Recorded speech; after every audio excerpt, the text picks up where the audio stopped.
the insert.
As we journey through Lent, we journey as God's people, unique and diverse, but united by a greater purpose.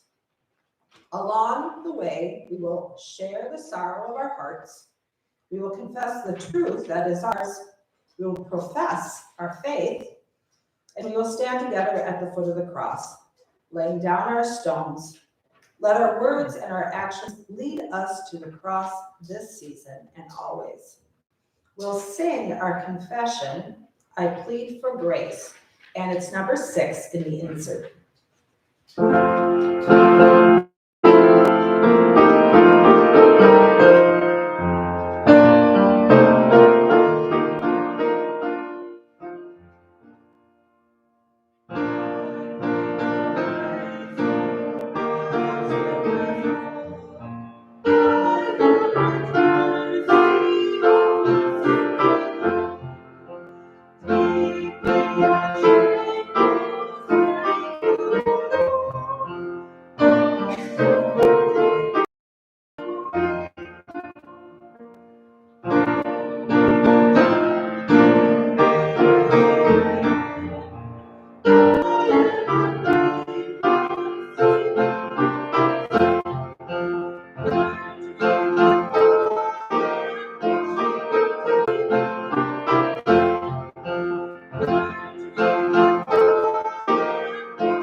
with you always.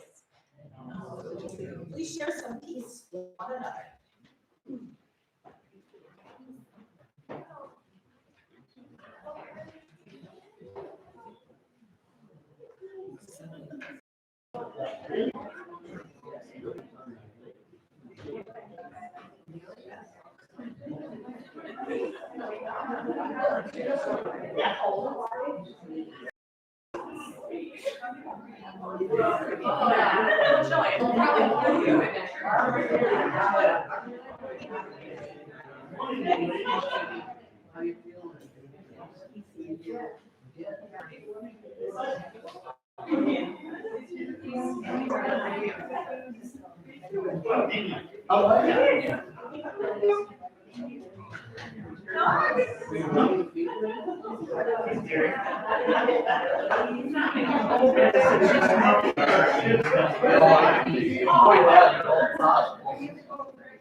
That's the good part, take away from. Oh, you.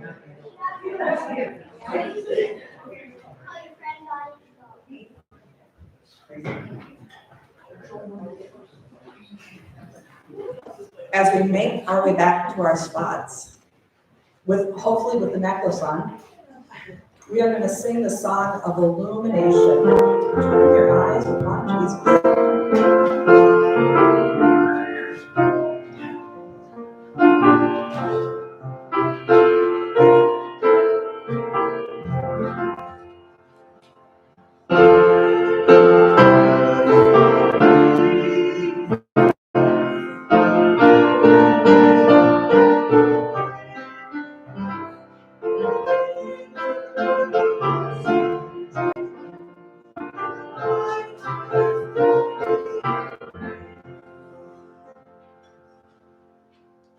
Today's reading is going to be incorporated into the sermon, so we will not sing Gloria Patri today. If you have your hymnal open and are waiting intently, that's not going to happen. We are in Joshua 4 today. We've been talking about casting away stones, and today we're going to hear another story about stones. This is the story from the beginning of the book of Joshua. We don't often read from Joshua. It's right at the end of the journey for the children of Israel. They've said goodbye to Moses and left him on the side of the wilderness, and they're getting ready to literally head into the promised land. They've been waiting a long time. Joshua 4 at the beginning, when the entire nation of Israel had placed it up on the shore, carried them out, laid them down, said, pass before the Ark of the Covenant. Did as fascinating part about this verse, lessons about how God parts the Red Sea so the children of Israel can leave Egypt and escape the Egyptians. At the beginning of their journey, we're at their end of the journey, and the same thing happens, except for this time it's with the Jordan River. They're crossing to dry land. God tells Joshua, tell the ones that are carrying out, and the water separates again. Like, we're there at the beginning, he died, right? So they've heard the story and now they're actually experiencing it. So one from every tribe of Jacob. So Reuben and Gad, if you could name them, good for you. And then instead of Joseph, it's a lot of people. In fact, a little further on, if we read, the Reubenites and the Gadites and half of the tribe of Manasseh cross over first because, and immediately the waters come back all the way up till they're almost overflowing the bay. And Joshua says, when your children ask their parents in times to come, what do these stones mean? Then you shall let your children know, Israel crossed over the Jordan here on dry ground, for the Lord your God dried up the waters. And you were, and they crossed over them. And the Lord your God did the same at the Red Sea, which he also dried up until all crossed over, so that all people of the earth will know that the hand of the Lord is mighty. And so they may fear the Lord your God forever. Wow, that's pretty impressive, right? Is this the only time when this amazing things happen and people set up stone memorials in the Bible? No. If we go back to Jacob, right, the one who had the 12 tribes, Joseph's father, when he had ran away from home after he stole the birthright from his father Isaac, and Esau was going to kill him, he took off. His mom says, go find my brother and stay with him. And he was afraid. He was not used to going out in the wilderness. He liked to stay at home and make lentil soup. So, but he has to go, and the first night he rests, he puts a stone under his pillow for a pillow, lays down to rest, and then God gives him this amazing dream where he sees the stairway going up to heaven, not the Led Zeppelin song, but actually angels going up and down carrying prayers. And God is there. God is right there and says, it's going to be okay. I'm going to give you the land you're sleeping on right now to the future generation. And I'm going to keep you safe. And when he wakes up in the morning, he said, wow, that's amazing. I'm going to put a stone up here and I'm going to name it Bethel, because God is truly in this place. And then later on in following generations, they go back there and worship over and over at Bethel. But that's not the only time. There's also another time. It's called in Samuel, 1 Samuel. And this is after the generations after the children of Israel have crossed and are in the promised land. Samuel gets called to be a great prophet, and the Philistines are after them, all the time. And so Israel, they're very afraid. They don't want to go out and fight these Philistines because they're big, scary people. And Samuel says, it's going to be okay. God is going to go with us. And so they go out and fight the Philistines, and God provided thunder, a thunderous thunder from the Lord, and it confused the Philistines so the Israelites could drive them away. And they put a stone there. And of course, you remember this, of course, from Come Thou Font of Every Blessing. Here I raise my Ebenezer. I raised the stone in this place because God truly helped us. Wow, God has helped us and will help us again. So let's put up a stone to remind us. So those are all helpful, right? God wants his people to remember things, to remember special places and special happenings. And I am guessing, has anyone put up a memorial stone in their lives? Yes? No? For who? Parents, yeah. Anyone else? Husband, yes. When you put up those memorial stones, why do you put them up? To remember, yeah. We want to remember them. What do we put on them?